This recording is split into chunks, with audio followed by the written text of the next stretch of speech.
जय हिंद साथियों, नमस्कार। मैं नायशदा सुरेंद्र सिंह, महा regiment centre commandant brigadier Indradeep Singh Bhalla ने अपने सूबेदार मेजर से मेरे पास मैसेज भिजवाया, जिसकी रिकॉर्डिंग मैं आपको सुनाऊंगा।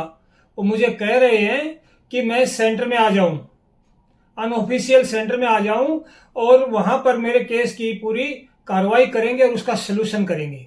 एक बार आप ये रिकॉर्डिंग सुन लें, उसके बाद बात करते हैं। सुरेंद्र साहब, जय हिंद। आपका जो भी प्रॉब्लम है वो हमने डिस्कस कर लिया है और अब आपसे गुजारिश है कि आपका जो भी कुछ दिक्कत है आप एक बार सेंटर आ जाइए और फिर हम सेंटर्स में आपकी प्रॉब्लम का हल कर सकेंगे। ठीक है, thank you very much, bye. देखा आपने, सूबेदार मेजर काफ़ी सजे हुए वर्डों में कह रहे हैं। उसको जो स्क्रिप्ट लिख के दी थी ब्रिगेडियर इंद्रदीप सिंह भल्ला ने, वही मैसेज दे दिया है। वो कह रहे हैं कि आपका जो भी समस्या है उसका हम सलूशन करेंगे, आप एक बार सेंटर में आ जाइए। समस्या इनको जैसे पता नहीं है।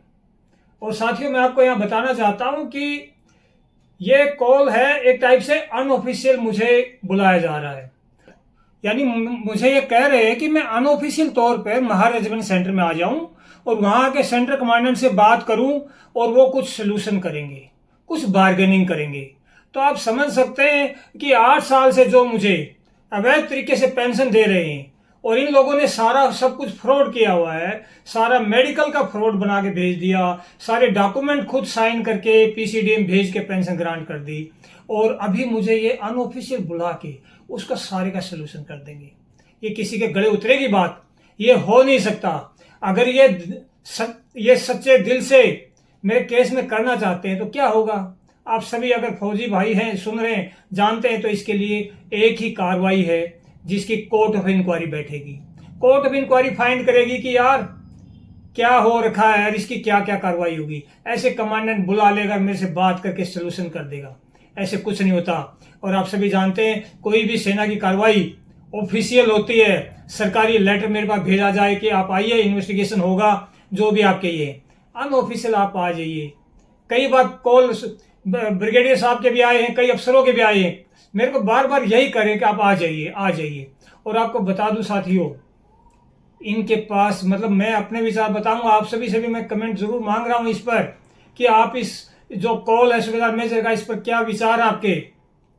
इन लोगों ने मुझे 1 साल तक कर्नल भीष्ट का साथ देते हुए मिलिट्री हॉस्पिटलों में बंद करके रखा, और मिलिट्री हॉस्पिटल में एडमिट और डिस्चार्ज का पब्लिकेशन करना होता है। वो सारा सर्विस रिकॉर्ड में दर्ज होता है, मेडिकल के डॉक्यूमेंट वो सेव होते हैं। मेरा सब कुछ इन लोगों ने डिस्ट्रॉय कर दिया, कोई पब्लिकेशन नहीं किया। और डॉक्टरों से मिलकर मुझे क्या क्या मेडिसिन दिलवाई थी वो मैं आपको दूसरी वीडियो में बता चुका हूँ। तो ये जो लोग मुझे जान से मारने की कोशिश करने में शामिल रहे हो और आज मुझे बुला रहे हैं, बुला इसलिए रहे हैं कि ये शिकंजे में फंसे हुए हैं।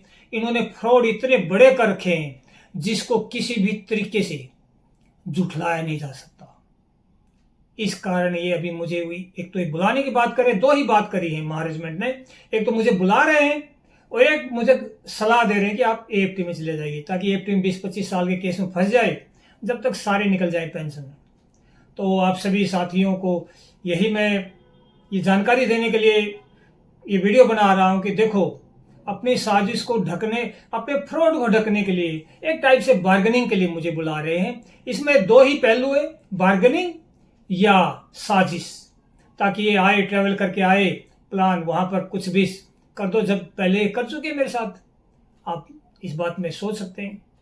तो यही जानकारी देने के लिए, क्योंकि ये सच्ची आत्मा से कार्रवाई नहीं कर रहे, अभी भी अपने फ्रॉड को छुपाने के लिए ही ट्राई कर रहे हैं।